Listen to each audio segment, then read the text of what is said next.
ആ നഗരത്തിന് രാത്രിയോടൊരു പ്രത്യേക വൈരാഗ്യം ഉണ്ടായിരുന്നു. കാരണം പകൽ മുഴുവൻ ആളുകളുടെ ശബ്ദവും വാഹനങ്ങളുടെ കുരച്ചിലും മുങ്ങിക്കിടക്കുന്ന വഴികൾ സൂര്യൻ മറയുമ്പോൾ പെട്ടെന്ന് തന്നെ ശ്വാസം പിടിച്ചുപിടിക്കുന്നതുപോലെ നിശബ്ദമാകുകയും ആ നിശബ്ദതയിൽ ഓരോ വീടിനുള്ളിലും ഒളിപ്പിച്ചുവെച്ച രഹസ്യങ്ങൾ പതുക്കെ ഉണരുകയും ചെയ്യുന്നതുകൊണ്ടാണ് ആ നഗരത്തിൽ ജനിച്ചവർ പോലും ഇരുട്ടിനെ ഭയത്തോടെ നോക്കിയിരുന്നത്. അത്തരമൊരു രാത്രിയിലാണ് പഴകിയ പോലീസ് സ്റ്റേഷന്റെ പിൻവശത്തെ കെട്ടിടത്തിൽ നിന്നും ഒരാൾ നിലത്തേക്ക് വീണു മരിച്ചതെന്ന വാർത്ത നഗരമൊട്ടാകെ മിന്നലുപോലെ പടർന്നത്. കാരണം ആ കെട്ടിടം വർഷങ്ങളായി ഉപേക്ഷിക്കപ്പെട്ടതും അവിടെ മനുഷ്യന്റെ കാൽപ്പാടുണ്ടാകാൻ പോലും സാധ്യതയില്ലെന്ന വിശ്വാസവും എല്ലാവർക്കും ഉണ്ടായിരുന്നതുകൊണ്ട് ഈ മരണം സ്വാഭാവികമല്ലെന്ന സംശയം ആദ്യം തന്നെ വളർന്നു. ഈ കേസിന്റെ ചുമതല ലഭിച്ച ഇൻസ്പെക്ടർ ആദിത്യൻ പുറത്തുനിന്നാൽ ശാന്തനും വികാരമില്ലാത്തവനുമായി തോന്നിച്ചാലും ഉള്ളിൽ അനവധി ചോദ്യങ്ങളുമായി ജീവിക്കുന്ന ഒരാളായിരുന്നു. കാരണം വർഷങ്ങൾക്ക് മുമ്പ് തെളിവുകളുടെ അഭാവത്തിൽ അടച്ചുപൂട്ടപ്പെട്ട ഒരു കേസിലെ മുഖങ്ങൾ ഈ മരണവാർത്ത കേട്ട നിമിഷം മുതൽ അവന്റെ മനസ്സിൽ വീണ്ടും തെളിഞ്ഞു തുടങ്ങിയിരുന്നു. മരിച്ചയാളുടെ പേര് രവീന്ദ്രൻ എന്നായിരുന്നു. നഗരത്തിലെ ഒരു സാധാരണ അക്കൗണ്ടന്റായി അറിയപ്പെട്ടിരുന്ന, രാഷ്ട്രീയമോ അധോലോക ബന്ധങ്ങളോ ഇല്ലാത്ത ഒരാൾ. എന്നാൽ അവന്റെ പോക്കറ്റിൽ നിന്നും കണ്ടെത്തിയ കീറിയ കടലാസ് കഷ്ണത്തിൽ എഴുതിയിരുന്ന "ഈ നാളെ സത്യം പുറത്തുവരും" എന്ന വാചകം ഈ കേസ് വെറും അപകടമല്ലെന്നും മുൻകൂട്ടി തയ്യാറാക്കിയ ഒരു കളിയുടെ തുടക്കമാണെന്നും ആദിത്യനെ ഉറപ്പിച്ചു. അന്വേഷണം ആരംഭിച്ച ആദ്യ മണിക്കൂറുകളിൽ തന്നെ ആദിത്യൻ മനസ്സിലാക്കിയത് രവീന്ദ്രന്റെ ജീവിതം പുറമേ കാണുന്നതിലും അധികം സങ്കീർണമായിരുന്നുവെന്നും കഴിഞ്ഞ 6 മാസമായി അവൻ പതിവായി ഒരേ സമയം ഒരു അജ്ഞാത നമ്പറിലേക്ക് വിളിക്കുകയും പിന്നീട് ഭയപ്പെട്ട മുഖത്തോടെ വീട്ടിലേക്ക് മടങ്ങുകയും ചെയ്തിരുന്നുവെന്ന അയൽവാസികളുടെ മൊഴി അവൻ ആരെയോ എന്തിനെയോ ഭയന്നിരുന്നുവെന്ന സൂചന നൽകി. ഇതിനിടെ നഗരത്തിന്റെ മറുവശത്ത് പഴയ സിനിമാ തിയേറ്ററിനുള്ളിലെ ഒരു ഇരുണ്ട മുറിയിൽ മുഖം വ്യക്തമായി കാണാനാകാത്ത ഒരാൾ ടെലിവിഷനിൽ വന്ന വാർത്ത ശ്രദ്ധയോടെ കേൾക്കുകയും ചുണ്ടിൽ ചെറുചിരിയോടെ "ആദ്യ നീക്കം കഴിഞ്ഞു" എന്ന് സ്വയം പറഞ്ഞുകൊണ്ട് മുന്നിലിരുന്ന ഫോൾഡറിലെ അടുത്ത ഫോട്ടോ മറിച്ചിടുകയും ചെയ്തപ്പോൾ ഈ മരണത്തിന് പിന്നിൽ ഒരാളിലധികം ആളുകളുടെ കണക്കുകൂട്ടലുകളുണ്ടെന്ന സത്യം പ്രേക്ഷകനുപോലും പതുക്കെ മനസ്സിലാകാൻ തുടങ്ങും.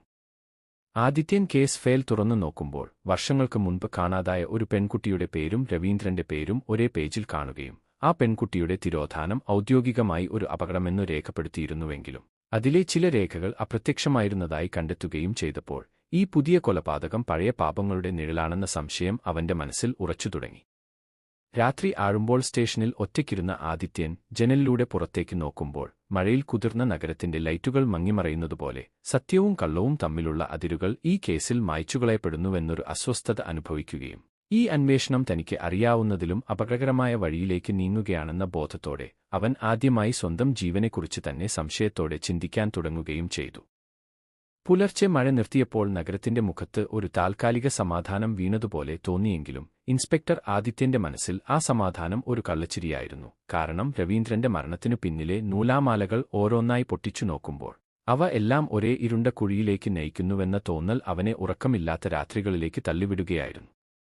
രവീന്ദ്രന്റെ മൊബൈൽ ഫോൺ വിശദമായി പരിശോധിച്ചപ്പോൾ അവസാനമായി വിളിച്ച അജ്ഞാത നമ്പർ ഒരു പൊതുബൂത്തിലേതാണെന്ന് കണ്ടെത്തുകയും ആ ബൂത്ത് സ്ഥിതി ചെയ്തിരുന്നത് വർഷങ്ങൾക്ക് മുൻപ് കാണാതായ പെൺകുട്ടി മീര അവസാനമായി കണ്ടുവെന്ന രേഖകളിൽ സൂചിപ്പിച്ച സ്ഥലത്തിനടുത്താണെന്ന സത്യവും പുറത്തുവരികയും ചെയ്തോടെ ഈ 2 കേസുകൾ തമ്മിലുള്ള ബന്ധം യാദൃശ്ചികമല്ലെന്നത് ആദിത്യൻ ഉറപ്പായി.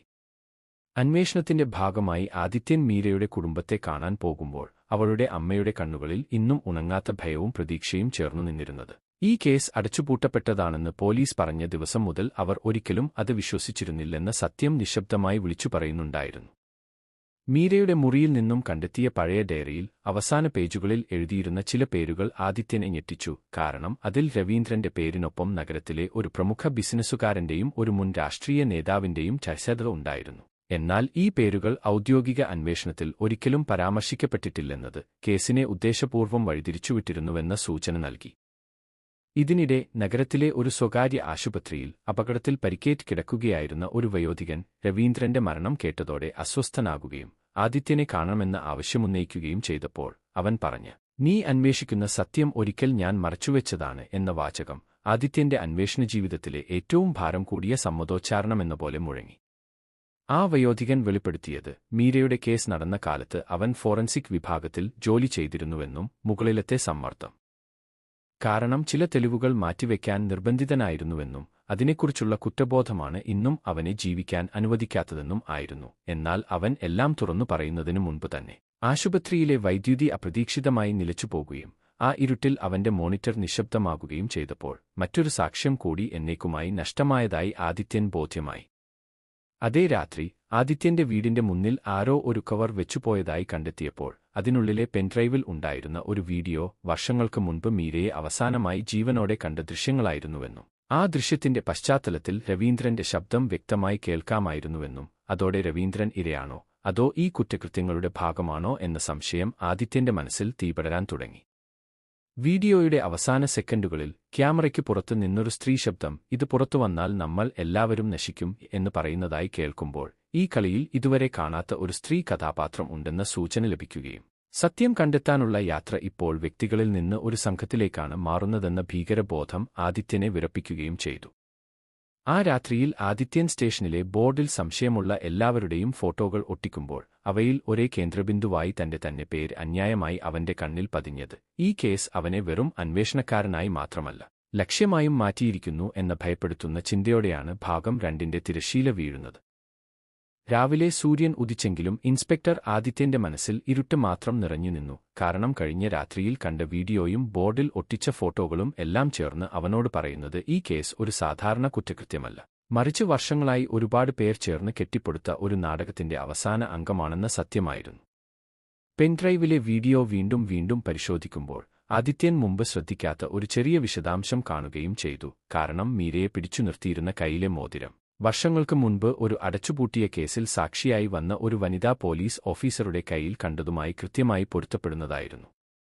ആ ഓഫീസറുടെ പേര് അനന്യ, ആദിത്യന്റെ തന്നെ ട്രെയിനിംഗ് കാലത്തെ സീനിയർ, നിയമത്തിൽ വിശ്വസിക്കുന്നവളായി എല്ലാവരും കരുതിയ ഒരാൾ. എന്നാൽ അവളെ ചോദ്യം ചെയ്യാൻ വിളിച്ചപ്പോൾ അവളുടെ ശാന്തമായ മുഖത്തിന് പിന്നിൽ ഒളിപ്പിച്ചിരുന്ന ഭയം അവൾ സത്യം അറിയുന്നുണ്ടെന്നതിന്റെ ആദ്യ സൂചനയായി.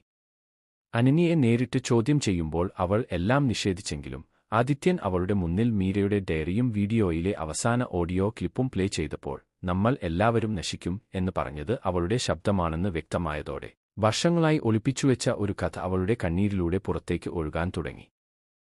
അനന്യ വെളിപ്പെടുത്തിയത് മീര ഒരു വലിയ മനുഷ്യക്കടത്ത് ശൃംഖലയെക്കുറിച്ച് അറിഞ്ഞിരുന്നുവെന്നും അതിൽ നഗരത്തിലെ ബിസിനസ്സുകാരും രാഷ്ട്രീയക്കാരും മാത്രമല്ല ചില പോലീസ് ഉദ്യോഗസ്ഥരും ഉൾപ്പെട്ടിരുന്നുവെന്നും മീര സത്യം പുറത്തുകൊണ്ടുവരാൻ ശ്രമിച്ചപ്പോൾ അവളെ നിശബ്ദമാക്കാനുള്ള തീരുമാനത്തിൽ താനും പങ്കാളിയായിരുന്നുവെന്ന ഭീകര സത്യം ആദിത്യന്റെ നെഞ്ചിൽ ഇടിമുഴക്കമായി വീണു. രവീന്ദ്രൻ ഈ ശൃംഖലയിലെ അക്കൗണ്ടുകൾ കൈകാര്യം ചെയ്തിരുന്ന ആളായിരുന്നു. പക്ഷേ വർഷങ്ങൾക്കുശേഷം കുറ്റബോധം അവനെ തിന്നുതുടങ്ങിയതോടെ അവൻ എല്ലാം പുറത്ത് പറയാൻ തയ്യാറാകുകയും അതറിഞ്ഞ സംഘമാണ് അവനെ കൊന്നുകളഞ്ഞതെന്നും എന്നാൽ അവന്റെ അവസാന നീക്കമായിട്ടാണ് തെളിവുകൾ ആദിത്യന്റെ കൈകളിലേക്ക് എത്തിച്ചതെന്നും അനന്യ സമ്മതിച്ചു. എന്നാൽ ഏറ്റവും വലിയ ട്വിസ്റ്റ് അവിടെ അവസാനിച്ചില്ല. കാരണം അനന്യ പറഞ്ഞ അടുത്ത വാക്കുകൾ ഈ ശൃംഖല തകർക്കാൻ രവീന്ദ്രൻ എന്നെ ആശ്രയിച്ചത് നിനക്കുവേണ്ടിയായിരുന്നു എന്നായിരുന്നു. അതായത് ആദിത്യന്റെ അച്ഛൻ വർഷങ്ങൾക്ക് മുൻപ് ഈ സമയക്കേസിൽ സത്യം കണ്ടെത്താൻ ശ്രമിച്ച പോലീസ് ഓഫീസറായിരുന്നുവെന്നും അതുകൊണ്ടാണ് അവനെ വ്യാജ ആരോപണങ്ങളിൽ കുടുക്കി സർവീസിൽ നിന്ന് പുറത്താക്കിയതെന്നും ആ അപമാനമാണ് പിന്നീട് അവന്റെ മരണത്തിലേക്ക് നയിച്ചതെന്ന സത്യം ആദിത്യനെ തകർത്തു.